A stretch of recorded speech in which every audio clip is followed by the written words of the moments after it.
Guys, good morning. Manguha tayo ng alugbati ngayon, guys. Pang ano natin, ulam. Ito na naman yung ulam natin. Ayun na, ang dami. Oh. Dahon lang, sapat na. Dami, oh. Lalaki ng dahon, guys. Agad kasi yung alugbati namin, eh. Kaya, dahon na lang. Mas masarap naman yung dahon din. Tapos may ko. Ayan, oh. Banggulay na naman yung ano natin ngayon, guys. Alugbati na naman tayo ngayon. Yan.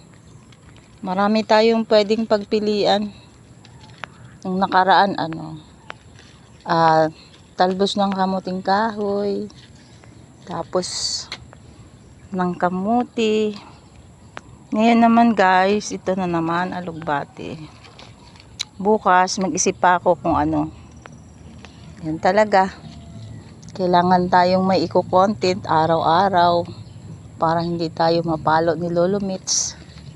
'Di ba? Yan, tuloy-tuloy lang tayo.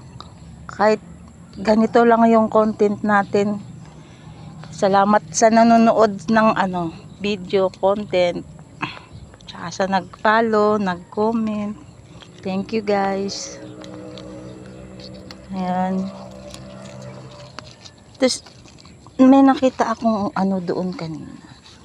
Yung bunga ng talong ko ng isang peraso. Ang laki na, guys.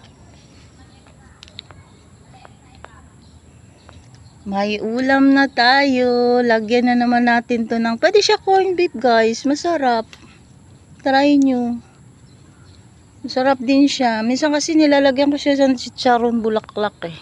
Chicharon baboy. Napaka-yummy. Ayan, mamaya gulay na natin, guys. Yun lang. Thank you for watching, everyone.